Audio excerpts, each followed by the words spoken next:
नमस्कार, exam happy by Jharkhand channel में आपका स्वागत है। तो दोस्तों जुड़ चुका हूं मैं यहां पर आपके लिए जेटेट परीक्षा 2025-26 की तैयारी को लेकर के। तो आप सभी जेटेट का परीक्षा देने के लिए तैयार होंगे।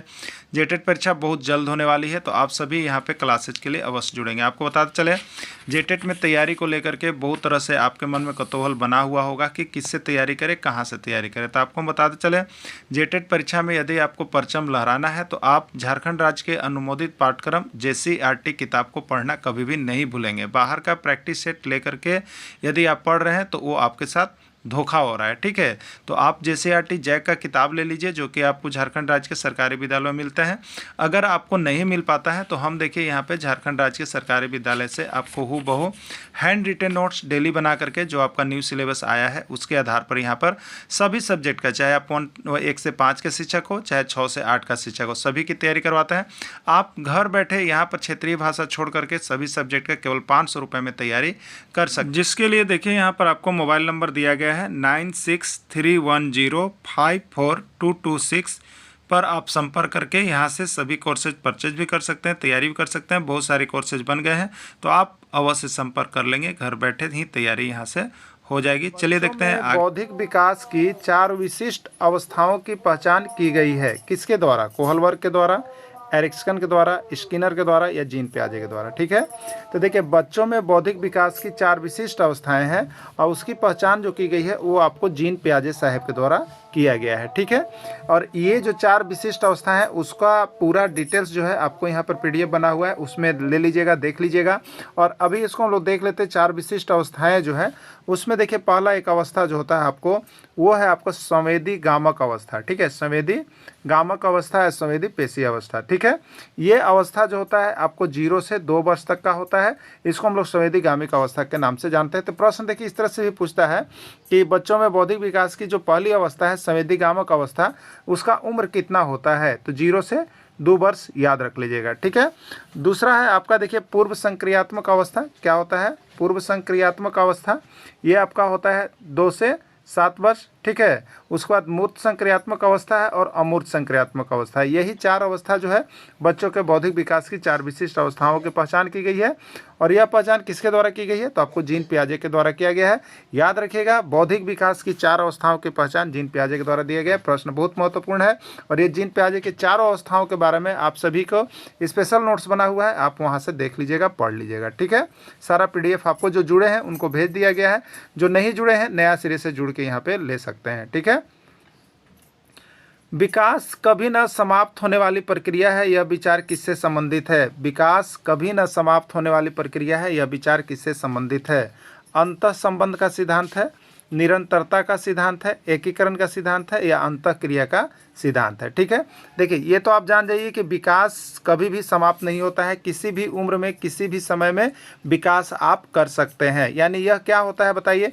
तो विकास कभी नहीं समाप्त होना, देखिए यही इसका आंसर छिपा हुआ है। विकास कभी नहीं समाप्त होने वाली प्रक्रिया, मतलब कभी समाप्त कौन नहीं होगा, यानी वो निरंतर चल रहा है, ठीक है। विकास कभी न समाप्त होने वाला, कभी समाप्त नहीं वाला को क्या कहते हैं हम लोग? निरंतर चलने वाला, ठीक है। तो ये निरंतरता का सिद्धांत है। ये कौन सा सिद्धांत है? निरंतरता का सिद्धांत है। विकास कभी न समाप्त होने वाली प्रक्रिया है, निरंतरता का सिद्धांत है। क्लियर? चलिए नेक्स्ट आपका है यहाँ पे अगला प्रश्न, 2 से 5 वर्ष की अवस्था क्या कहलाती है? बताइए, 2 से 5 वर्ष की अवस्था क्या कहलाती है? शैशवावस्था, बाल्यावस्था, किशोरावस्था या उत्तर बाल्यावस्था, ठीक है। तो यहाँ पर देखिए, अवस्था का अभी जो आपको डेली प्रैक्टिस सेट करवाया जा रहा है उसमें हर बार एक एक प्रश्न सभी चैप्टर से, टॉपिक से इसमें लगाया हुआ है, जिससे कि आपको किसी तरह का कन्फ्यूजन न रहे। अब देखिए, आपको यहाँ पर अवस्था वाला प्रश्न कल भी था, नेक्स्ट PDF में भी था, ठीक है। तो अब 2 से 5 वर्ष की अवस्था, तो आपको यहाँ पर अवस्था में बताया गया है कि पहली अवस्था जो है वो कौन सा होता है, आपको बताया गया है शैशवावस्था, ठीक है। फिर क्या होता है आपको बताइए? बाल्यावस्था। फिर क्या होता है बताइए? किशोरावस्था। और अगला है वृद्धावस्था, ठीक है। शैशवावस्था का जो उम्र बताया गया है वो 0 से लेकर के 6 बताया गया है। तो ये 0 से 6 या 1 से 6 के बीच में जो भी आएगा वो शैशवावस्था में जाएगा। फिर बाल्यावस्था कब से बताया गया है? तो 6 से 12। और किशोरावस्था बताया गया 12 से 18 और वृद्धावस्था 18 से ऊपर बताया गया है आप सभी को। तो अब देखिए, शैशवावस्था 0 से 6 जब आ रहा है तो यहाँ पर आपको पूछा क्या है बताइए? 2 से 5 वर्ष, तो ये किस कॉलम में आएगा? 0 से 6 जो है ये 2 से 5 इसी में आ रहा है कि किसी और में जा रहा था? इसी में आ रहा है। तो देखिए प्रश्न को घुमा फिरा के आपसे पूछा जा सकता है। आप 0 से 6 नहीं याद रखिएगा, 1 से 6 नहीं याद रखिएगा, 1 से 5 भी दे सकता है, 2 से 5 भी दे सकता है, लेकिन ये 0 से बड़ा रहेगा और 6 से छोटा रहेगा, इसके अंदर रहेगा। तो आप उसको शैशवावस्था में लेके चले जाइएगा। क्लियर हो गया है ना? चलिए नेक्स्ट देखिएगा। गर्भ में सर्वप्रथम निर्माण होता है, गर्भ में सर्वप्रथम निर्माण होता है पैर का, सिर का, धड़ का या सभी का। ठीक है, तो देखिए गर्भ में सर्वप्रथम निर्माण जो यहाँ पर परामर्शदाताओं वैज्ञानिकों के अनुसार जो बताया गया है, सबसे पहले जो होता है सिर का निर्माण होता है। यानी जो हमारा निर्माण होता है वो सिर से पैर की ओर होता है। ठीक है, सिर से पैर की ओर, तो पहले सिर होता है ना, पहले क्या होता है? सिर होता है, उसके बाद आपको आगे निर्माण होता है। तो देखिए यहाँ पे लिखा हुआ है पहले सिर का निर्माण होता है, उसके बाद रीढ़ की हड्डी के साथ धड़ और पैर का निर्माण होता है। ठीक है, तो गर्भ में सबसे पहले सिर का निर्माण होता है। नेक्स्ट है, एक बच्चा एम को डब्ल्यू पढ़ रहा है, यह किस विकार से प्रभावित है? आपसे देखिए यही प्रश्न बार बार पूछता है। एक बच्चा एम को डब्ल्यू पढ़ रहा है या एक बच्चा बी को डी पढ़ रहा है। ठीक है, ये प्रश्न पढ़ने वाला है। ठीक है, कल भी हमने इस सेशन को दिखाया था। ये प्रश्न पढ़ने वाला है, तो पढ़ने वाला के लिए क्या पढ़ना है? आपको लक्ष्य पढ़ना है। लक्ष्य को बच्चा क्या पढ़ रहा था बताइए? लक्ष्य।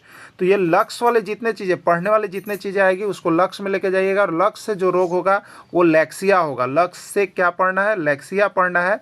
तो लैक्सिया के आगे एलेक्सिया लगा हुआ मिले, डिसलेक्सिया लगा हुआ मिले, ये सब पठन विकार से है। ठीक है, किससे? पठन विकार से संबंधित है। तो ये पठन विकार है। एम को बच्चा डब्ल्यू पढ़ रहा है, पढ़ना मतलब पठन विकार, और पढ़ने वाला जो समस्या है वो लैक्सिया यानी लक्ष्य साबुन से जुड़ा हुआ रहता है। तो कभी भी दिमाग में आए कि ये पढ़ने में प्रॉब्लम कर रहा है तो लक्ष्य साबुन से याद रखिएगा, डिसलेक्सिया चला जाएगा। ठीक है, चलिए अगला प्रश्न है आपके लिए यहाँ पे। एक बच्चा 2 + 2 = 5 कह रहा है। जब आप पढ़ा रहे हैं तो एक बच्चा क्या कह रहा है? 2 + 2 = 5 कह रहा है, और 2 × 8 = 15 कह दे रहा है। यह किस विकार से संबंधित है? एलेक्सिया, डिस्ग्राफिया, डिस्कैल्कुलिया या अफेजिया। ठीक है, तो देखिए 2 + 2 5 कह रहा है, यानी बच्चा को क्या है? बच्चा को यहाँ पर जो है गणितीय कठिनाइयाँ हो रही है। कौन सा हो रहा है? गणितीय कठिनाइयाँ हो रही है। उसको जो है चीन का प्रॉब्लम हो रहा है। 2 × 8 = 15 कह रहा है। गणित संबंधी कठिनाइयाँ होती है। तो देखिए गणित संबंधी अगर कठिनाई आपको मिले तो यह किस रोग से ग्रसित होगा? इसके लिए देखिए गणित का काम किससे होता है बताइए? गणित का काम किससे होता है? तो गणित में हम लोग कैलकुलेशन करते हैं, और कैलकुलेशन किससे करते हैं बताइए? कैलकुलेटर से करते हैं, कैलकुलेटर से करते हैं। तो कैलकुलेशन मतलब कैलकुलिया रोग होगा, याद रखिएगा। कैलकुलेशन गणित संबंधी अगर रोग आ रहा है तो गणित में याद रखने का तरीका होगा। अगर गणित का प्रश्न में कोई प्रॉब्लम कर रहा है तो गणित किससे होता है? कैलकुलेटर से काम करते हैं, या गणित में कैलकुलेशन किया जाता है। तो कैलकुलेशन मैंने कैलकुलिया याद रखिएगा। क्या याद रखिएगा? कैलकुलिया याद रखिएगा। कैलकुलिया के पहले ए लगेगा या कैलकुलिया पहले डिस लगेगा। ठीक है, डिसकैल्कुलिया होगा। तो डिसकैल्कुलिया किससे जुड़ा हुआ है? तो डिसकैल्कुलिया आपका जो है गणितीय विकार से जुड़ा हुआ है, कैलकुलेशन से जुड़ा हुआ है कैलकुलिया। ठीक है, अगला प्रश्न है, एक बच्चा गणित से संबंधित प्रश्नों में त्रुटि कर रहा है, यह किस विकार से संबंधित है? गणित में क्या होता है बताइए? कैलकुलेशन, और कैलकुलेशन से कैलकुलिया याद रख लीजिएगा आप सभी को। ठीक है, कैलकुलिया याद रख लीजिएगा।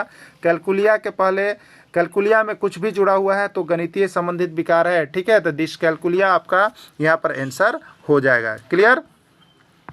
अगला प्रश्न है, 10 वर्ष के बच्चा का मानसिक आयु 7 वर्ष का है, उसकी बुद्धि लब्धि कितनी है? 10 वर्ष के बच्चा का मानसिक आयु 7 वर्ष का है, उसकी बुद्धि लब्धि कितनी है? 60, 70, 80, 90। ठीक है, देखिए मानसिक आयु और बुद्धि लब्धि, एक प्रश्न यहाँ से भी छपेगा। हर उसी प्रश्न को हम आपको एक्सरसाइज करवा रहे हैं जो आपके एग्जाम की दृष्टि से महत्वपूर्ण है। ठीक है, तो 10 वर्ष के बच्चा का मानसिक आयु 7 वर्ष का है, उसकी बुद्धि लब्धि कितनी है? ठीक है, तो बुद्धि लब्धि का सूत्र आपको याद रख लेना होगा। ठीक है, बुद्धि लब्धि का यहाँ पर आपको पढ़ा दिया गया है, और बहुत अच्छा उसका फिगर ड्राइंग के साथ सब PDF नोट्स बना हुआ है, आप लेकर के पढ़ लीजिएगा। बुद्धि लब्धि बराबर देखिए होता है मानसिक आयु, क्या होता है? मानसिक आयु बट्टा होता है वास्तविक आयु, क्या होता है? वास्तविक आयु, और इंटू में होता है 100। तो मानसिक आयु मतलब बच्चा का जो आयु मानसिक का है, तो 10 वर्ष का बच्चा का मानसिक आयु 7 वर्ष का है। बच्चा का वास्तविक आयु 10 वर्ष का बच्चा है, यानी 10 वर्ष का बच्चा का यानी वास्तविक आयु बच्चा का 10 वर्ष है, ठीक है। तो वास्तविक आयु नीचे होता है तो 10 हो गया, लेकिन उसका मानसिक आयु जो है 7 वर्ष के बच्चा के जैसा काम कर रहा है। 10 वर्ष का होते हुए भी उसका दिमाग 7 वर्ष के बच्चा का जैसा है, ठीक है। तो 7/10 गुने 7/10 और गुने 100 हो गया, तो 10 से 100 का और 10 पर 7 दहियम 70, 7 दहियम 70, ठीक है। उसकी बुद्धि लब्धि 70 है, ठीक है, उसकी बुद्धि लब्धि 70 है। बाकी देखिए यहाँ पर बना हुआ है वास्तविक आयु बच्चा कैसे साल का है, तो 10 साल का बच्चा है, इसलिए इसका वास्तविक आयु है 10 साल, लेकिन उसका दिमाग कैसा काम कर रहा है, मानसिक आयु मतलब उसके दिमाग की आयु, मानसिक आयु 7 वर्ष। कभी कभी देखिएगा कि 10 वर्ष का बच्चा है लेकिन उसका मानसिक आयु 14 वर्ष के जैसा है, मतलब कि वह 14 वर्ष के बच्चा के जैसा काम कर पा रहा है। इसलिए IQ इंटेलिजेंट कोसेंट या मानसिक या बुद्धि लब्धि बराबर होता है मानसिक आयु बट्टे वास्तविक आयु इंटू 100। मानसिक आयु 7 है, वास्तविक आयु 10 है, इंटू 100 किए कट गया है 70, यानी वो बच्चा मूर्ख है, ठीक है। कैसा बच्चा है, मूर्ख बच्चा है। क्लियर के अनुसार विकास एक सतत और धीमी प्रक्रिया है, ठीक है। विकास क्या होता है, लगातार चलते रहता है और धीमे धीमे विकास की प्रक्रिया होते रहती है। यह किसने कहा, कॉलसेनिक ने, पियाजे ने, स्किनर ने, हॉरलॉक ने। किसने कहा था कि विकास एक सतत और धीमी प्रक्रिया है। स्किनर महोदय ने ही यह बताया था कि जो मानव का विकास है वो सतत और धीमे की प्रक्रिया के तहत चलते रहता है, ठीक है। चलिए अगला है, विकास में वृद्धि से क्या मतलब है। विकास में वृद्धि, देखिए एक तो विकास हुआ, एक तो विकास हो गया, ठीक है, और एक वृद्धि हुआ, ठीक है। वृद्धि क्या होता है, एक निश्चित समय तक होता है, उसके बाद किसी की भी वृद्धि रुक जाती है, चाहे वो मानव का हो, चाहे वो पशु का हो, चाहे किसी का भी हो, ठीक है। लेकिन विकास क्या होता है, अनवरत चलते रहता है, धीमे धीमे विकास होते रहता है, ठीक है। लेकिन इसी विकास में भी एक वृद्धि है, विकास में भी वृद्धि मतलब विकास में आगे बढ़ना। तो किस तरह का विकास होता है बच्चों में, ठीक है। तो उसके आकार में, सोच में, समझ में, कौशल में, ये सभी में वृद्धि होते रहता है। हो सकता है कि कोई बच्चा जो 15 साल में लाइन का काम करने नहीं जानता हो, वो 50 साल में लाइन का काम कोई सीख जाए। कोई कंप्यूटर नहीं जानता हो और वो कंप्यूटर का काम सीख जाए, ठीक है। कोई कोई जो है इलेक्ट्रॉनिक्स का काम नहीं जानता हो, वो जान जाए। तो ये क्या हो रहा है, उसमें विकास में ये वृद्धि है कि आप किसी भी उम्र में कोई भी कला सीख सकते हैं। तो इसी में विकास में वृद्धि का तात्पर्य बच्चा का सोच में वृद्धि होना, समझ में वृद्धि होना, उसके कौशल में वृद्धि होना, ये सभी विकास में वृद्धि है, ठीक है, अलग नहीं, विकास में वृद्धि है। तनाव और क्रोध की अवस्था है। आपको हमने ये देखिए अभी जितने भी आपको प्रैक्टिस सेट हमने करवाया है उसमें अवस्था वाले सारे प्रश्न को आप देख रहे हैं। अवस्था में यहाँ पर शैशवावस्था, बाल्यावस्था, किशोरावस्था और वृद्धावस्था की बात आती है। तो सभी अवस्था को देखिए हमने क्लियर कर दिया है और ये आपका जेटेट का जो न्यू सिलेबस आया है उसका पार्ट 2 टॉपिक 2 में ये दिया गया है, ठीक है। तो आप सभी उसको जरूर देख के जाएंगे। ऐसे ये प्रैक्टिस सेशन चल रहा है इसलिए आपको सारे जो यहाँ पर टॉपिक है वो मिल करके प्रश्न इसमें रहेंगे। तनाव और क्रोध की अवस्था है, कौन सी अवस्था में तनाव और क्रोध होता है। तो आपको बताया गया है कि किशोरावस्था ऐसा अवस्था है बच्चों का जिसमें बच्चा हमेशा तनाव और क्रोध की अवस्था में भरा हुआ रहता है। उसके समायोजन नहीं कर पाता है कि वह लाइफ में किस और जाए, किस और मुड़े, क्या काम करे, इसलिए उसके मन में तनाव पूरा बना हुआ रहता है। तो वह अवस्था जो है आपका किशोरावस्था है, ठीक है। चलिए अगला है, किस अवस्था में बच्चा अपने समवयस्क समूह का सक्रिय सदस्य बनता है। देखिए 2 सदस्य होता है, एक चीज़ याद रखिएगा, यहाँ पूछ रहा है किस अवस्था में बच्चा अपने समवयस्क समूह, दिमाग में रखिएगा, समवयस्क मतलब अपने बराबरी के समूह का होता है, ठीक है। और एक होता है किस अवस्था में बच्चा समूह बनाने लगता है, टोली में रहने लगता है, गिरोह में जुड़ने लगता है। तो ये देखिए इसमें समवयस्क समूह का कोई बात नहीं होता है। इसमें बच्चा किसी के भी साथ खेल रहा है, कूद रहा है, मस्ती कर रहा होता है। इसमें लड़का भी हो सकता है, एक साथ लड़की भी हो सकती है, सभी को मिलकर खेलते हैं। इसमें किसी तरह का कोई ये सोच नहीं होता है कि वो ये जाति का है, वो जाति, ये सारी चीज़ें इसमें चलती है, ठीक है। वो अवस्था दूसरा होता है और एक समवयस्क समूह वाली अवस्था दूसरी होती है, ठीक है।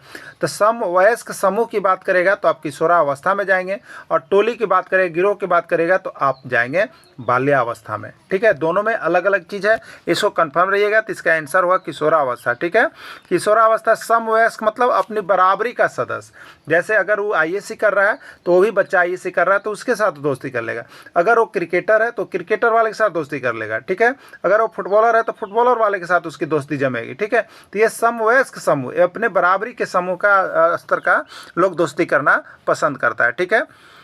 कक्षाओं में शिक्षण की खेल विधि आधारित है। आप देखते होंगे कि विभिन्न कक्षाओं में क्या किया जाता है, खेल खिलाया जाता है, खेल होता है। तो वो खेल खिलाने का क्या मतलब, आखिर बच्चा को क्यों खेल खिलाया जा रहा है, ये किस विधि पर आधारित है, क्यों शिक्षण की कक्षा में खेल भी एक यहाँ पर प्रक्रिया रखा गया है, क्यों? यह शारीरिक शिक्षा कार्यक्रम के सिद्धांत पर आधारित है, यह शिक्षण विधि के सिद्धांत पर आधारित है, विकास एवं वृद्धि के मनोवैज्ञानिक सिद्धांत पर आधारित है, या शिक्षण के सामाजिक। ठीक है, तो देखिए ये जो है आपका विकास एवं वृद्धि के मनोवैज्ञानिक सिद्धांत पर आधारित खेल को बनाया गया है। इसलिए बच्चों को स्पोर्ट्स का कार्यक्रम, खेल का कार्यक्रम 10 के बीच जरूर करना चाहिए, क्योंकि इससे क्या होता है, विकास होता है, उसमें सबसे ज़्यादा तो सहयोग की भावना होती है, और वृद्धि यानी विकास में ही वृद्धि होता है, उसके सोच में, यहाँ पर समझ में, उसके कौशल में, सब में वृद्धि हो रहा है। ठीक है, तो ये मनोवैज्ञानिक सिद्धांत पर बनाया गया है खेल, कि जिससे बच्चों के विकास और वृद्धि हो सके। ठीक है, सीखने का आदर्श काल माना जाता है, सीखने का आदर्श काल माना जाता है। आप डेली देख रहे हैं यहाँ से प्रश्न आपका हर यहाँ पर जो प्रैक्टिस सेट बनाया गया है उसमें है शैशवावस्था, बाल्यावस्था, किशोरावस्था, प्रौढ़ावस्था। ठीक है, सीखने का आदर्श काल किसको माना जाता है? तो देखिए बच्चा को सीखने का आदर्श काल जो होता है वो आपका शैशवावस्था होता है। शैशवावस्था में ही बच्चा बहुत सारे चीज़ गुण अपने आप को सीख जाता है, 90% उसके मस्तिष्क का विकास हो पाता है। इसलिए अगर आपको बच्चा में नींव डालना है तो वह नींव आपकी है शैशवावस्था। शैशवावस्था में ही बच्चा बहुत कुछ सीख जाता है, इसलिए शैशवावस्था को सीखने का आदर्श काल माना जाता है। ठीक है, चलिए कल्पना जगत में विचरण होता है, कल्पना जगत में विचरण होता है किस अवस्था में बताइए? शैशवावस्था, किशोरावस्था, बाल्यावस्था, कोई नहीं। ठीक है, ये कल्पना जगत मतलब क्या होना, सुत करके सपना देखना, विचरण करने लगता है। ठीक है, ये अवस्था जानते हैं कौन सी अवस्था होती है? इस अवस्था को हम लोग कहते हैं किशोरावस्था। ठीक है, जैसे ही बच्चा में किशोरावस्था वो सपना देखने लगता है तो उसको आर्मी बनना, आर्मी को देखकर उसका सपना आर्मी की ओर हो रहा है, डॉक्टर देखकर उसका सपना डॉक्टर की ओर है, इंजीनियर देखकर उसका सपना इंजीनियर की ओर जा रहा है, और किसी चोर को देखकर उसका अपना चोर की ओर जा रहा है। मतलब वो कल्पना, क्योंकि इतना हम कमा सकते हैं, ऐसे कर सकते हैं, वैसे कर सकते, सारी चीज़ों का कल्पना जगत होता है। वो कर नहीं रहा होता है लेकिन सोच रहा होता है। ठीक है, जबकि किसी भी कार्य को करने में, उसको अंजाम देने में बहुत अधिक मेहनत की आवश्यकता होती है, और यहाँ से बच्चे क्या होते हैं, रिमूव कर जाते हैं, हट जाते हैं, सोचते हैं बहुत लेकिन करते हैं बहुत कम। तो ये कल्पना जगत उसी समय चलते रहता है, बच्चे अपनी कल्पना की दुनिया में खोए रहते हैं कि हम क्या करें क्या नहीं करें। यहाँ पर निर्णय लेना बड़ा दिक्कत होता है, असमंजस की भावना इस समय चल रहा होता है, इसलिए बच्चा कल्पना कर रहा होता है किसी को देख करके। तो कल्पना जगत में विचरण जो है वो बच्चा किशोरावस्था में करता है। ठीक है, बालक मुख्य रंगों की पहचान कब करने लगता है? 5 वर्ष, 2 वर्ष, 3 वर्ष, 4 वर्ष, या कोई नहीं। ठीक है, देखिए यहाँ पे जो किताब के अनुसार ऑथेंटिक आपका जो आंसर दिया गया है बालक रंगों को पहचानने के लिए, वो आपको 5 वर्ष दिया जाता है। कोई आप 3 भी कर सकते हैं, कोई 2 भी कर सकते हैं, लेकिन जो बोर्ड की तरफ से माना गया था वो आंसर था 5 वर्ष, इसलिए हमने यहाँ पर आपको 5 वर्ष लिखा है। ठीक है, एक बच्चा जिसकी बुद्धि लब्धि 110 से अधिक है वह किस प्रकार का बच्चा है? ठीक है, देखिए बुद्धि लब्धि से तो एक प्रश्न आपका आ रहा है, ये तो आप 100% श्योर हैं। ठीक है, नहीं श्योर है तो श्योर हो जाइए। और बुद्धि लब्धि का हमने आपको 100% सारा ट्रिक के साथ साथ आपको न्यूमेरिकल जो भी आता है वो बना दिया है, उसका PDF आप लोग नहीं देखे हैं तो देख लीजिएगा, और जो जुड़े हैं वो तो देखे हैं। ठीक है, बुद्धि लब्धि चार्ट याद कर लीजिएगा। ठीक है, 90 के ऊपर से यहाँ पर 110 तक वो कैसा है बताइए? तो ये सामान्य बच्चा है। ठीक है, अब 110 से 120 तक कैसा है? तीव्र बुद्धि वाला है। 120 से ऊपर 140 तक कैसा है? प्रखर बुद्धि वाला है। और 140 ऊपर कैसा है? प्रतिभाशाली है, बताया है। और 90 से लेकर के नीचे तक जो है वो मूर्ख बच्चा है, या एकदम जड़ बुद्धि वाला है नीचे। तो ये टेबल को आप लोग देख लिए होंगे, नहीं देखे हैं तो इसका PDF नोट्स आपको मिल जाएगा, आप यहाँ से ले लीजिएगा और उसको देख लीजिएगा। देखिए है क्या ना कि आपको हमने CDP का प्रश्न लगभग हमको लगता है कि 150 प्रश्न होगा, ज़्यादा नहीं होगा, आपको बता दें। लेकिन इसी 150 में से 15 से 20 प्रश्न आपका आएगा, 15 एकदम फिक्स मान के चलिएगा। इसलिए CDP का इतना कम पढ़ के अगर आपको कहीं मिल रहा है तो वो सिर्फ इसी पर मिल रहा है, क्योंकि आपको सारे इस तरह का प्रैक्टिस करवाया गया कि आपको 15-20 यहाँ से लेकर के ही आप जाइएगा। ठीक है, तो आप सभी अवश्य जुड़िएगा, और सारे सब्जेक्ट की तैयारी हो रहा है इसलिए कर लीजिएगा। ठीक है, तो वो कैसा बच्चा है? तीव्र बुद्धि का बच्चा है। एक बच्चा जिसकी बुद्धि लब्धि 100 है वो किस प्रकार का बच्चा है? प्रतिभाशाली है, प्रखर है, तीव्र है। हमने बताया था 90 से ऊपर जाइए, 110 तक रह जाइए तो ये सामान्य बच्चा होगा, सामान्य बुद्धि का बच्चा होगा। ठीक है, तो ये क्या है आपका? 100 है, इसके बीच में 90 से 110 के बीच में ही 100 पड़ता है, 100 है, इसलिए वो बच्चा सामान्य बुद्धि का है। राइट आंसर इसका D हो जाएगा। ठीक है, एक बच्चा जिसकी बुद्धि लब्धि 90 है वह किस प्रकार का है? बताइए। प्रतिभाशाली कितना पर होता है? बताइए 140 पर। प्रखर बुद्धि कितना पर होता है? बताइए 120 से ऊपर। और मंद बुद्धि कितना पर होता है? तो 90 और या 90 से नीचे। असामान्य बुद्धि कितना होता है? 90 से 110 के बीच। तो ये पूरे 90 है, इसलिए इसको मंद बुद्धि में आप लेकर के चले जाइएगा। ठीक है, 90 से ऊपर होगा, सामान्य कीजिएगा। खिलौना की आयु किसको कहते हैं? देखिए, बच्चा किस आयु में खिलौना से खेलना पसंद करता है? बाल्यावस्था, शैशवावस्था, किशोरावस्था या कोई नहीं। ठीक है, तो ये शैशवावस्था जो होता है बच्चों को खिलौना की आयु है। एक चीज़ हमने बताया था कि कभी कभी शैशवावस्था 9 ऑप्शन दे करके एक ऑप्शन देता है पूर्व बाल्यावस्था। याद रखिएगा, पूर्व बाल्यावस्था। तो पूर्व बाल्यावस्था का मतलब होता है बाल्यावस्था के पूर्व की अवस्था। तो ठीक है, तो बाल्यावस्था के पहले कौन सा अवस्था आता है बताइए? तो किशोरावस्था ही आता है ना। तो उसमें ऑप्शन किशोरावस्था नहीं रहेगा, याद रखिएगा। पूर्व बाल्यावस्था देगा तो इसको मार लीजिएगा, और किशोरावस्था देगा तो किशोरावस्था को मार लीजिएगा, क्योंकि ये 2-3 बार टेट में आ चुका है विभिन्न राज्यों में। क्लियर? तो आप इसको क्लियर करते चलिएगा। कभी पूर्व बाल्यावस्था मतलब किशोरावस्था, क्योंकि आपको अवस्था पता है। सबसे पहले होता है शैशवावस्था, फिर होता है बाल्यावस्था, फिर होता है किशोरावस्था, फिर होता है वृद्धावस्था। 0 से 6 मान लीजिए, 6 से 12 मान लीजिए, 12 से 18, 18 से ऊपर 6 का पहाड़ हम लोग पढ़ते हैं। ठीक है, तो बाल्यावस्था, पूर्व बाल्यावस्था मतलब बाल्यावस्था के पहले, तो बाल्यावस्था के पहले शैशवावस्था। चाहे तो शैशवावस्था ऑप्शन दे सकता है, पूर्व बाल्यावस्था दे सकता है। ठीक है, खेल की आयु किससे कहते हैं? खेल की आयु किससे कहते हैं? बाल्यावस्था, शैशवावस्था, किशोरावस्था या कोई नहीं। ठीक है, तो खेल की आयु जो है, किस अवस्था में बच्चा खेलना बहुत ज़्यादा पसंद करता है? वो बाल्यावस्था है। ठीक है, वो कौन सी अवस्था है? बाल्यावस्था है, वो खेल की अवस्था है आपका। ठीक है, चलिए अब देखिएगा, समूह बनाने की प्रवृत्ति पाई जाती है। देखिए, यहाँ पे समूह बनाना अलग चीज़ है, टोली बनाना अलग चीज़ है, और समवयस्क समूह माने अपने बराबरी सदस्य का समूह होना है। किशोरावस्था में होता है कि आप जिस स्तर का होता है उस स्तर दोस्ती कर, लेकिन यहाँ पर कोई स्तर काम नहीं कर रहा होता, बच्चा किसी के साथ भी समूह बनाने के लिए जुड़ जाता है। बड़े हो, छोटे हो, लड़के हो, लड़के, सब एक टोली में रहती हैं। ठीक है, तो ये बाल्यावस्था होता है। ये अबोध होते हैं, किसी को नहीं जान पाते हैं, ये सिर्फ खेलना पसंद करते हैं। ठीक है, तो ये समूह बनाने की अवस्था सीधे आप चले जाइएगा, बाल्यावस्था होता है। ठीक है, दूसरों पर निर्भरता किस अवस्था का गुण है? बताइए, दूसरों पर निर्भरता किस अवस्था में बच्चा दूसरों पर निर्भर रहता है? शैशवावस्था, बाल्यावस्था, किशोरावस्था, प्रौढ़ावस्था। ठीक है, तो शैशवावस्था जो है वो बच्चा का दूसरों पर निर्भरता की अवस्था है। चाहे वो अपने माता पर निर्भर हो, चाहे अपने पिता पर निर्भर हो, चाहे अपने दादा पर निर्भर हो, दादी पर निर्भर हो, नाना पर निर्भर हो, चाची पर निर्भर हो, वो दूसरे पर निर्भर रहता है। वो अपने से न एक कप पानी ले सकता है, न वह दूध पी सकता है, न वह चल सकता है। वो सारी काम किसी के लिए पर निर्भर रहता है, तो वो आपका अवस्था है शैशवावस्था। ठीक है, एकदम क्लियर हो रहा होगा आप लोगों को, किसी में प्रकार का कोई डाउट नहीं होगा।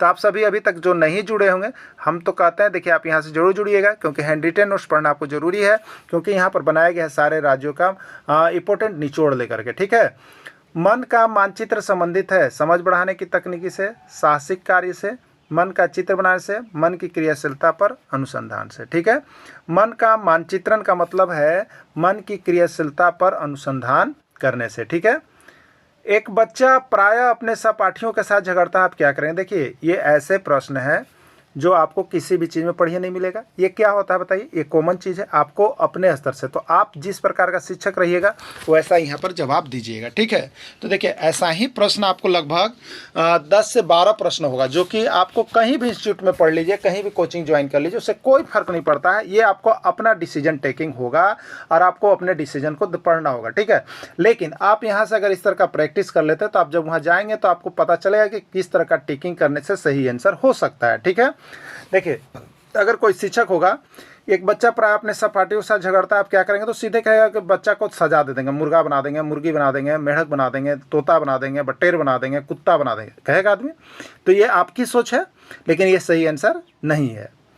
आप बच्चों को विद्यालय से निकाल देंगे, बहुत लोग कहता है ये बच्चा बहुत झगड़ेलू है, इसका नाम काट देते हैं, लेकिन ये भी गलत है, नॉर्म्स के अनुसार गलत है। आप बच्चों को विद्यालय से निकाल नहीं सकते हैं। ठीक है, चलिए अब यहाँ पर एक और ऑप्शन है, देखते हैं। आप कारण पता लगाने का प्रयास करेंगे तथा उसे परामर्श देंगे। क्लियर?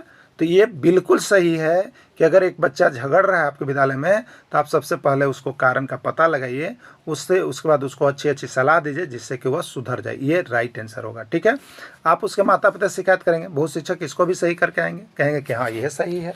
ठीक है, तो ये सही नहीं है। क्लियर। तो इस तरह से ये आपका मेन पॉइंट होता है आपकी सोच पर। तो ऐसे 10-12 प्रश्न रहेंगे जो कि आपको यहाँ पर से प्रैक्टिस करने से ही हो सकता है।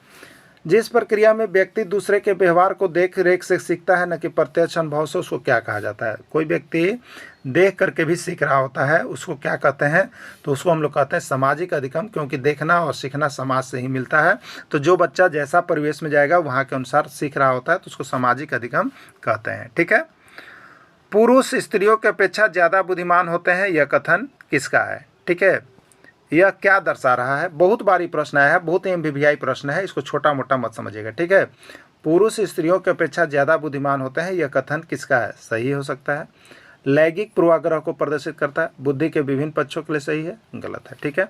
देखिए ये क्या है, ये लैंगिक पूर्वाग्रह आपके मन में बना हुआ है। लैंगिक पूर्वाग्रह किसको कहते हैं? किसी जेंडर के प्रति मन में जो आपकी भावना बनी हुई है वो लैंगिक पूर्वाग्रह कहते हैं। ठीक है। जैसे यहाँ पर लैंगिक पूर्वाग्रह में क्या है, कहते हैं कि लड़के लोग अधिक ताकतवर होते हैं, ये सोच बनी हुई है। लड़के गणित में अधिक तेज होते हैं, ठीक है। लड़कियां गणित में कमज़ोर होती हैं, ठीक है। पुरुष ज़्यादा बुद्धिमान होते हैं। ये क्या बरसा रहा है? ये आपको बता रहा है कि ये लैंगिक पूर्वाग्रह से आप ग्रसित हैं, कि उसके बारे में जानते हैं, ठीक है। लेकिन ये सब लैंगिक पूर्वाग्रह नहीं रखना है कि वो कमज़ोर है, वो ज़्यादा तेज है, वो ज़्यादा बलिष्ठ है। क्लियर। तो ये लैंगिक पूर्वाग्रह को प्रदर्शित करता है। एक शिक्षक को साधन संपन्न होना चाहिए, इसका क्या अर्थ है बताइए? ये आपकी सोच पर निर्भर है। एक शिक्षक को साधन संपन्न होना चाहिए, इसका क्या मतलब है बताइए?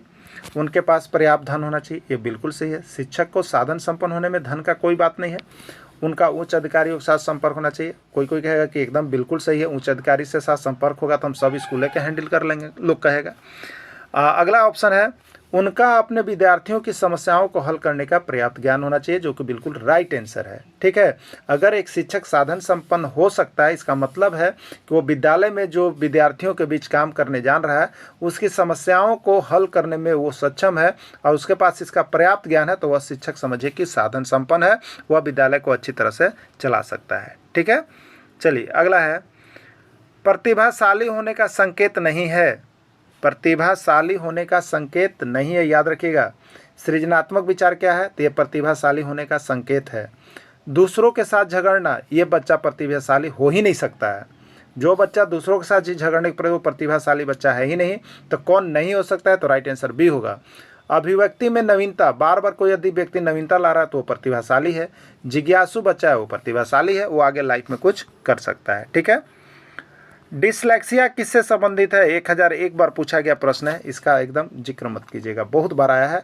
और ये अधिगम विकार पाठ से है। अधिगम विकार का पूरे जो आता है अभी तक और जो आएगा उसका पीडीएफ बना हुआ है, आप वहाँ से लेकर के पढ़ लीजिएगा। वहाँ से बाहर प्रश्न नहीं जाएगा। अधिगम विकार से 2 प्रश्न आपका एग्जाम में रहेगा। क्लियर।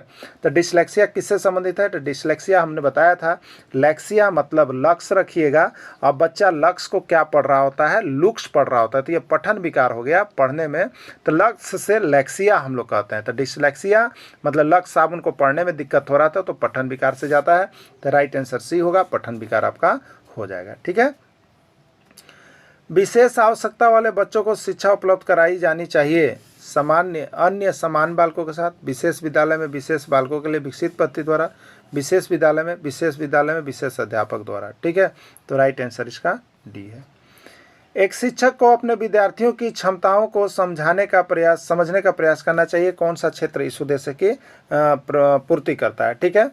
तो शिक्षा, समाचार, सामाजिक दर्शन, मीडिया या शिक्षा मनोविज्ञान। तो एक शिक्षक को अपने विद्यार्थियों की क्षमताओं को समझने का प्रयास करना चाहिए। कौन सा क्षेत्र में उसको मिलेगा? शिक्षा समाजशास्त्र में नहीं मिलेगा, सामाजिक दर्शन में नहीं मिलेगा, मीडिया में। ये आपको शिक्षा मनोविज्ञान जो शिक्षक पढ़ेगा उसमें जो है उसको शिक्षक को विद्यार्थियों की समझने की क्षमता का विकास हो पाएगा। तो उसके लिए आपको क्या पढ़ना पड़ेगा? शिक्षा मनोविज्ञान पढ़ना पड़ेगा। एजुकेशन साइकोलॉजी जो है वो पढ़ना पड़ेगा। चाइल्ड डेवलपमेंट एंड पेडागोगी का किताब पढ़ना पड़ेगा, तो वो शिक्षा मनोविज्ञान से जुड़ा हुआ है, तो शिक्षा मनोविज्ञान इसका राइट आंसर होगा। ठीक है। परामर्श का उद्देश्य क्या है? परामर्श, कोई बोलता है कि परामर्श दीजिए, उसका उद्देश्य क्या होता है? बच्चों को समझना, बच्चों की कमियों का कारण पता करना, बच्चों के समायोजन में उपयोग। सभी तो राइट आंसर डी होगा। परामर्श का मतलब ही होता है बच्चों को समझना पड़ेगा, बच्चों की कमियों का कारण पता लगाना पड़ेगा, बच्चों को समायोजन में सहायता प्रदान करना पड़ेगा, इसलिए राइट आंसर डी उपयुक्त सभी होगा। बच्चा किस प्रकार सीखता है? पुस्तकें पढ़कर, परिचर्चा द्वारा, प्रश्न पूछकर, कई प्रकार से। ठीक है, तो बच्चा कई प्रकार से सीख रहा होता है, ऐसा नहीं कि आप ही के साथ है तो वहीं से सीख रहा है। बच्चा हर किसी को देखकर उसका अनुकरण करके सीख रहा है। ठीक है, मनोविज्ञान छोटे छोटे वाक्यों को बोलना तथा 3 पहिए की साइकिल चलाना, यह कार्य किस अवस्था में होता है?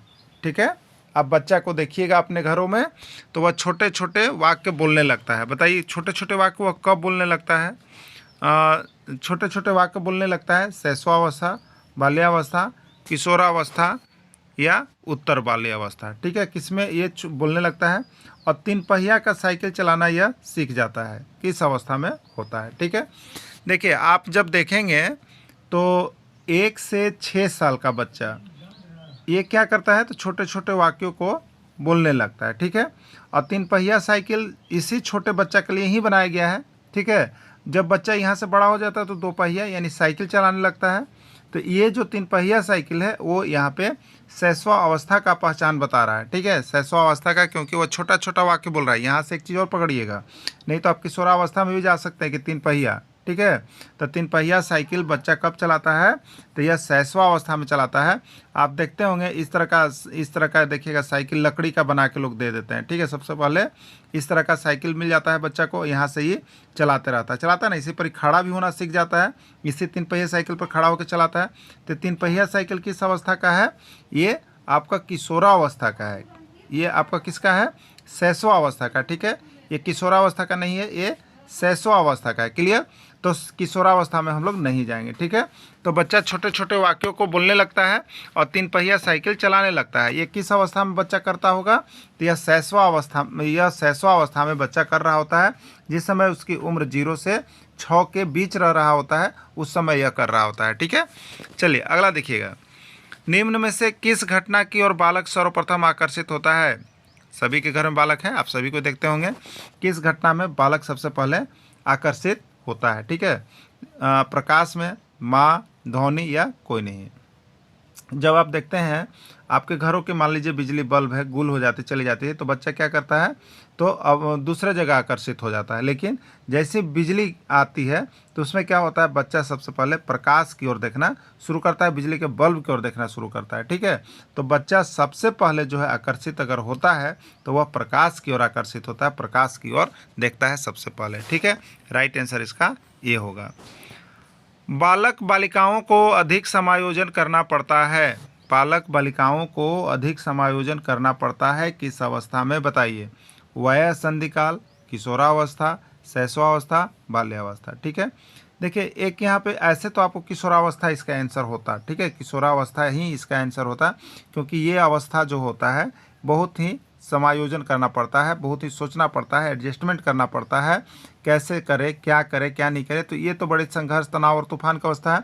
लेकिन यहाँ पर एक काल और आता है, ठीक है, जिसको हम लोग कहते हैं वयः संधि काल। ठीक है, तो इसमें जो आपका बोर्ड का प्रमाणिक आंसर दिया गया है वह है वयः संधि काल। ठीक है, यानी बाल्यावस्था और किशोरावस्था के बीच वाली मध्य वाली जो अवस्था होती है वो बहुत ज़्यादा डेंजर। ठीक है, तो यह वयः संधि काल में ये सबसे ज़्यादा प्रभाव पड़ता है समायोजन का। अगर यह वयः संधि काल नहीं रहता है तो आप सीधे किशोरावस्था को आंसर लेकर के जाएंगे। ठीक है, अगला प्रश्न है, 10 वर्ष के बच्चा का मानसिक आयु 13 वर्ष के बच्चा के समान है। यह किस प्रकार का बच्चा है आपको बताना है। ठीक है, या इसकी बुद्धि लब्धि कितनी है यह आपको बताना है। ठीक है, 10 वर्ष के बच्चा का 10 वर्ष के बच्चा है, याद रखिएगा बच्चा 10 वर्ष का बच्चा है। ठीक है, मानसिक आयु 13 वर्ष के बच्चा के समान है, माने मानसिक आयु 13 वर्ष का है, तो यह किस प्रकार का बच्चा है। ठीक है, तो 10 वर्ष का बच्चा मतलब वास्तविक जो बच्चा है वो कितना साल का है? वास्तविक जो उम्र है बच्चा को कितना है? वास्तविक आयु कितना है बताइए? तो वास्तविक आयु 10 साल का है। ठीक है, लेकिन उसका मानसिक आयु उस 10 साल में ही उसका मानसिक कितना काम कर रहा है? तो 13 वर्ष के बच्चा के समान काम कर रहा है। ठीक है, उसका मानसिक आयु जो है 13 वर्ष के बच्चा के समान है। क्लियर हो गया? तो अब यह बुद्धि लब्धि आप निकालिएगा। ठीक है, क्या निकालिएगा? बुद्धि लब्धि निकालिएगा। ठीक है, बुद्धि लब्धि जब निकालिएगा तभी आप आंसर इसका बताइएगा। बुद्धि लब्धि जिसको IQ इंटेलिजेंट क्वोशेंट कहते हैं हम लोग, इसको निकालिएगा। ठीक है, इसका सूत्र आपको अभी के जितना प्रैक्टिस सेट है सब में का गो हम डाल रहे हैं, क्योंकि यहाँ से एक प्रश्न आपका एग्जाम में होता है। तब बुद्धि लब्धि बराबर क्या होता है आप देखेंगे, बुद्धि लब्धि बराबर मानसिक आयु, ठीक है, मानसिक आयु मेंटल एज बट्टे वास्तविक आयु क्रोनिकल एज और इंटू क्या होता है 100। ठीक है, मेंटल एज मतलब मानसिक आयु बच्चा का कितना था, तो बच्चा का मानसिक आयु 13 वर्ष के जैसा है, और क्रोनिकल एज मतलब वास्तविक आयु बच्चा का कितना है, तो वह बच्चा 10 वर्ष का है, और इंटू क्या हो जाएगा 100 हो जाएगा। ठीक है, 10 से 100 कटेगा कितना 10 वर्ष में, तो 13 दही हम कितना हो जाएगा 130। उस बच्चा का बुद्धि लब्धि जो है 130 है, और 130 है तो यह किस प्रकार का है, तो इसका आपको कोड भी सब बता दिया गया है, ले लीजिएगा बुद्धि लब्धि के यहाँ से PDF सारा जो ऑथेंटिक आपको है। तो 130 है इसलिए किस प्रकार का है, तो ये प्रखर बुद्धि का बच्चा है। ठीक है, 140 से ऊपर होता है तो प्रतिभाशाली होता है, 120 तक 120 से नीचे होता है तो यह क्या होता है तीव्र बुद्धि का होता है, और 90 से 100 का होता है तो सामान्य बुद्धि का होता है। ठीक है, तो इसको आप लोगों को देख लेना है। बुद्धि लब्धि से एक प्रश्न रहेगा तो रहेगा, इसमें कोई कन्फ्यूजन नहीं है, बाकी नीचे आपको बनाया हुआ है। ठीक है, 6 से 10 वर्ष की अवस्था में बालक रुचि लेना प्रारंभ करता है। बताइए आपका बच्चा अगर 6 से 10 साल का है तो कि वो कहाँ पर रुचि लेना ज़्यादा प्रारंभ करता है, धर्म में, मानव शरीर में, संबंध में, विद्यालय में, किस में। ठीक है, तो 6 से 10 वर्ष का बालक सबसे ज़्यादा जो रुचि लेता है वो विद्यालय में लेता है, क्योंकि उसके वहाँ पर जो है बच्चे साथ वह मग्न रहना चाहता है, खेलना चाहता है, कूदना चाहता है, सीखना चाहता है। इसलिए 6 से 10 वर्ष का बच्चा विद्यालय में रुचि लेना प्रारंभ करता है, रुचि लेना प्रारंभ करता है। ठीक है, निम्न में से कौन बुद्धिमान बच्चे का लक्षण नहीं है, निम्न में से कौन बुद्धिमान बच्चा का लक्षण नहीं है आपको बताना है। ठीक है, वह जो लंबे निबंधों को बहुत जल्दी रटने की क्षमता रखता है, वह जो प्रवाहपूर्ण एवं उचित तरीके से संप्रेषण करने की क्षमता रखता है, वह जो अमूर्त रूप से सोचता रहता है, वह जो नए परिवेश में स्वयं को समायोजित कर लेता है। ठीक है, तो ये बच्चा बुद्धिमान बच्चा है। कौन सा यह बच्चा, क्योंकि यह नए परिवेश में स्वयं को समायोजित कर लेता है। ठीक है, यह बुद्धिमान बच्चा है क्योंकि यह नए परिवेश में स्वयं को समायोजित कर लेता है, जहाँ जाता है उसी के अनुसार वह ढल जाता है और उसी के अनुसार वह काम करने लगता है। यह सबसे बुद्धिमान बच्चा है। वह जो अमूर्त रूप से सोचता है, ठीक है, अच्छे अच्छे बातों को सोचता है। वह जो प्रवाहपूर्ण एवं उचित तरीके से संप्रेषण, ये भी बुद्धिमान बच्चा है, क्योंकि किसी चीज़ को वह अच्छे तरीके से बोल सकता है, उसकी क्षमता रखता है, ये बुद्धिमान बच्चा में ही होता है। ठीक है, और अगला है वह जो लंबे निबंधों को बहुत जल्दी रटने की क्षमता रखता है, ये सबसे खराब बच्चा होता है। ठीक है, जो रटने वाले बच्चे होते हैं वो सबसे खराब बच्चे होते हैं कि हम रट करके ये जो है आपको प्रतिभाशाली बच्चा नहीं है, ये आगे चल के कुछ भी नहीं कर सकता है। इसलिए किसी चीज़ को करने की अगर क्षमता रखता है तो वो अच्छा है, ये रटने की क्षमता रखना ये बिल्कुल गलत है। ठीक है, तो राइट आंसर इसका ए हो जाएगा। चलिए अगला है, बच्चों के विकास को प्रभावित करता है, बच्चों के विकास को प्रभावित करता है वंशानुक्रम, वातावरण, जन्मक्रम, यह सभी। ठीक है, ये विकास शब्द जो है बहुत ही व्यापक शब्द है। विकास जो होता है जिंदगी भर निरंतर हर समय चलते रहता है, इसलिए इसमें जो है वंशानुक्रम का भी प्रभाव होता है, वातावरण का भी होता है और जन्मक्रम का भी होता है। यानी राइट आंसर इसका डी हो जाएगा, सभी हो जाएगा। ठीक है, यानी बच्चों के विकास में वंशानुक्रम भी प्रभावित करता है, वहाँ का वातावरण जहाँ वह रह रहा था वो भी प्रभावित करता है, और जन्मक्रम भी इसका प्रभावित करता है। राइट आंसर डी होगा। ठीक है, बच्चा में कुछ कर गुजरने वाली अवस्था कौन सी होती है, बच्चा में कुछ कर गुजरने वाली अवस्था कौन सी होती है, शैशवावस्था, बाल्यावस्था, किशोरावस्था, प्रौढ़ावस्था। ठीक है, शैशवावस्था में बच्चा क्या होता है 1 से 5 या 1 से 6 कहीं कहीं मिलेगा आपको, 0 से 6 मिलेगा, 6 तक का होता है टारगेट, इसके बीच का ये शैशवावस्था कहलाता है। अब ठीक है, तो शैशवावस्था में बच्चा कुछ नहीं कर सकता है, क्योंकि यह क्या होता है एक दूसरे पर आश्रित रहता है। ठीक है, दूसरे पर निर्भर की अवस्था है, इसलिए इसमें बच्चा कुछ कर गुजरने का संभावना नहीं रखता है, वो अपने ऊपर नहीं है। बाल्यावस्था में बच्चा कुछ नहीं सोच पाता है, वह जो है गिरोह की अवस्था है, टोली की अवस्था है, गंदी अवस्था है, जो कि आपका 6 से 12 वर्ष की अवस्था है। तो इसमें बच्चा अपने स्तर से कुछ नहीं कर सकता है, यह आनंद मग्न रहता है, खेल कूद में रहता है। ठीक है, अगला है किशोरावस्था।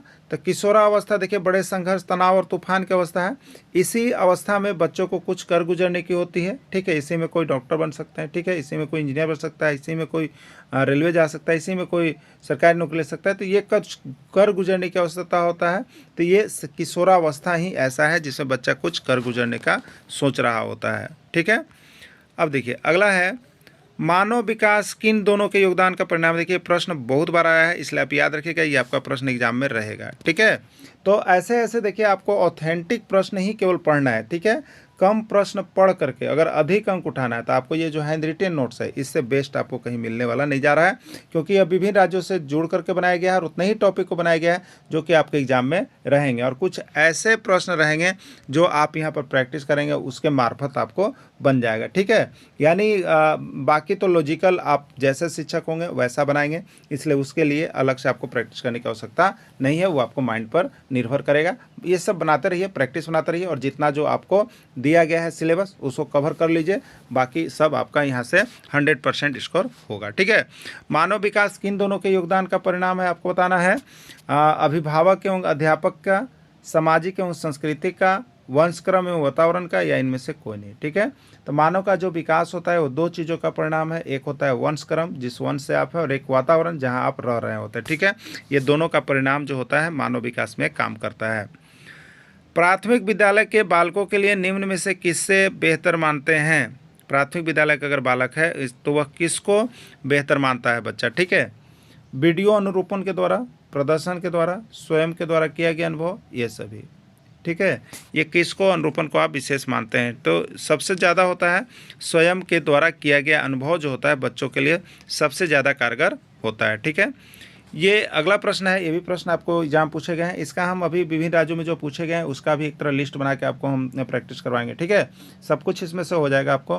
बाल मनोविज्ञान के आधार पर कौन सा कथन सत्य है। ये सभी प्रश्न आए हुए किस किस राज्य में है उसका भी हम मेंशन कर देंगे। अगले पीडीएफ जो बन रहा है उसमें और सारी चीज़ें आपको यहाँ पर क्लियर हो जाएगी जो कि आप टेस्ट सीरीज के लिए चलेंगे, ठीक है। बाल मनोविज्ञान के आधार पर कौन सा कथन सत्य है। सारे बच्चे एक जैसे होते हैं, प्रत्येक बच्चा विशिष्ट होता है, कुछ बच्चे विशिष्ट होते हैं, कुछ बच्चे एक जैसे होते हैं, ठीक है। तो बाल मनोविज्ञान के आधार पर जो होता है एवरी चिल्ड्रन, ठीक है, प्रत्येक बच्चा अपने आप में विशिष्ट होता है, सब में कुछ न कुछ गुण और सब में कुछ न कुछ अवगुण होता है।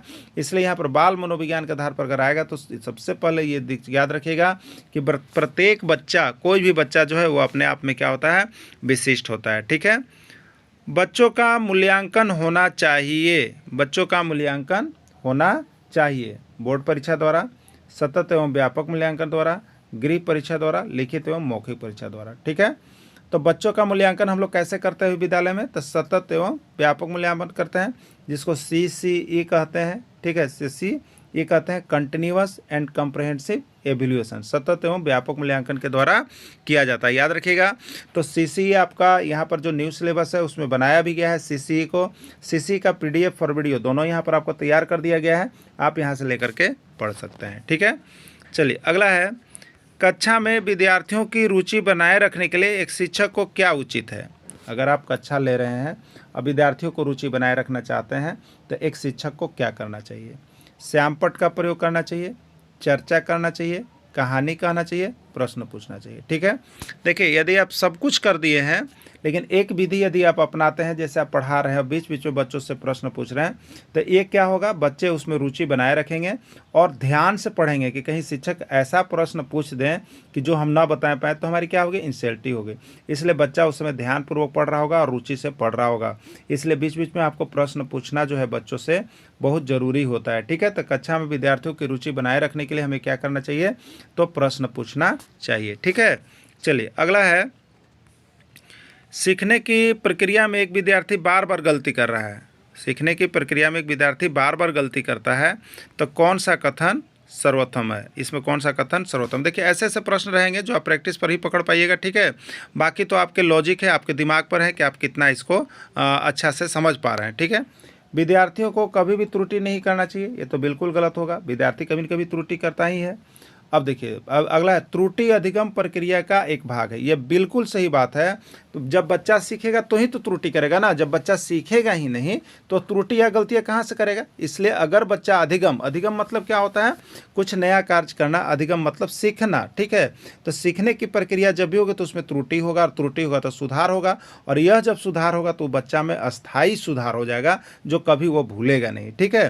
तो ये बिल्कुल सही कथन है कि त्रुटि जो है वो अधिगम प्रक्रिया का ही एक भाग है, ये क्लियर है, ठीक है। विद्यार्थी के लापरवाही के कारण त्रुटि होती है, ये देखिए अगर कोई सोचेगा तो ये भी सही है, लेकिन ऐसा नहीं है, विद्यार्थी करते करते त्रुटि करता ही है, ठीक है। कभी कभी विद्यार्थी त्रुटि कर सकता है, ये भी सही है, कर सकता है, लेकिन यहाँ जो सर्वोत्तम कथन है वो है कि त्रुटि अधिगम प्रक्रिया का एक भाग है, ठीक है। सीखने के वे कौन से कारक है जो सीखने को प्रभावित करता है, सीखने में कौन सा कारक प्रभावित करता है, ठीक है। कौन कौन से कारक ऐसे हैं जिससे बच्चा में अगर वो लक्षण है तो वो सीख सकता है, कौन कौन कारक है, ठीक है। पहला है शिक्षार्थी का शारीरिक एवं मानसिक विकास, बिल्कुल सही है। जो बच्चा सीखना चाहता है उसका शारीरिक और मानसिक विकास अच्छा रहना चाहिए, तभी वह सीखने को अच्छा कर सकता है। प्रेरणा और उपलब्धि का अभिप्रेरण स्तर, प्रेरणा और उपलब्धि का अभिप्रेरण स्तर, ठीक है। तो यहाँ पर जो मोटिवेशन है और जो उसकी उपलब्धि है उसका स्तर भी उच्च रहना चाहिए सोचने का। उत्सुकता और इच्छा शक्ति, यदि किसी बच्चा में किसी चीज़ को सीखने के लिए उत्सुकता है और इच्छा शक्ति है तो वह और जल्द सीख सकता है, वह सीखने को बहुत अधिक प्रभावित करता है, उत्सुकता इच्छा शक्ति। तो इसमें एक आंसर है डी, इसलिए राइट आंसर इसका डी हो जाएगा, उपरोक्त सभी हो जाएगा, ठीक है। चलिए अगला है, बच्चों की बुद्धि लब्धि 90 से 110 के मध्य है, वह बच्चा किस प्रकार का है। 90 से शुरू हुआ है, 110 के मध्य है, वो 100 भी हो सकता है, 101 भी हो सकता है। यह बच्चा किस प्रकार का होगा, तो यह बच्चा जो है 90 वाला बच्चा जो है एक न्यूट्रल बच्चा होता है, सामान्य बुद्धि का बच्चा होता है, जो कि यहाँ पे सबसे ज़्यादा बच्चे होते हैं सामान्य बुद्धि के। तो राइट आंसर ए हो जाएगा, सामान्य बुद्धि का हो जाएगा, ठीक है। बच्चों के लिए निःशुल्क एवं अनिवार्य शिक्षा का अधिकार अधिनियम कितने वर्ष के लिए बच्चों को लागू किया गया है, ठीक है। बच्चों के लिए निःशुल्क एवं अनिवार्य शिक्षा का अधिकार अधिनियम कब, 6 से 14, 7 से 13, 9 से 11, 6 से 12, ठीक है। तो 6 से 14 वर्ष के बच्चों के लिए निःशुल्क एवं अनिवार्य अधिकार शिक्षा अधिनियम लागू किया गया है, ठीक है। अगला प्रश्न है, यदि एक बच्चे की मानसिक आयु 5 वर्ष है तथा वास्तविक आयु 4 वर्ष है तो उस बच्चे की बुद्धि लब्धि कितनी होगी, 120, 125, 80 या 100। क्या होगा बुद्धि लब्धि से एक प्रश्न आ रहा है, डेली आपको प्रैक्टिस सेट में इसको इन्वॉल्व करते हैं हम। बनाइएगा, एक बच्चे की मानसिक आयु 5 वर्ष है, ठीक है। मानसिक आयु दिया हुआ है 5 वर्ष, मतलब वह 5 वर्ष का है, ठीक है। और वास्तविक आयु 4 वर्ष, और बच्चा उस समय कितना है, 4 वर्ष का है। वास्तविक आयु जो है आपका 4 वर्ष का है, ठीक है। तो बुद्धि लब्धि कैसे निकलता है, तो बुद्धि लब्धि का सूत्र आप जानते होंगे, आपका सूत्र याद होगा तो मानसिक आयु होता है बट्टे क्या होता है, वास्तविक आयु होता है, और इंटू हम लोग करते हैं 100। मानसिक आयु कितना है, बच्चे का मानसिक आयु 5 वर्ष है तो 5, वास्तविक आयु कितना है, वास्तविक आयु 4 वर्ष है तो 4, और इंटू करेंगे 100। 4 से 100 कटेगा ना कितने बार में, 25 बार में कट जाएगा, और 25 बच्चे कीजिएगा तो 125 होगा। तो उस बच्चे की बुद्धि लब्धि 125 है, वह 120 से अधिक है, इसलिए वह कैसा है, तो 120 से अधिक है तो वह तीव्र बुद्धि का बच्चा है, ठीक है। वह तीव्र बुद्धि का बच्चा है, और उससे 125 जा रहा है, 120 से ऊपर है तो प्रखर बुद्धि का बच्चा हो जाएगा, ठीक है। चलिए अब देखिए यहाँ पे, तो इस तरह से आप यहाँ पर बना के देख सकते थे।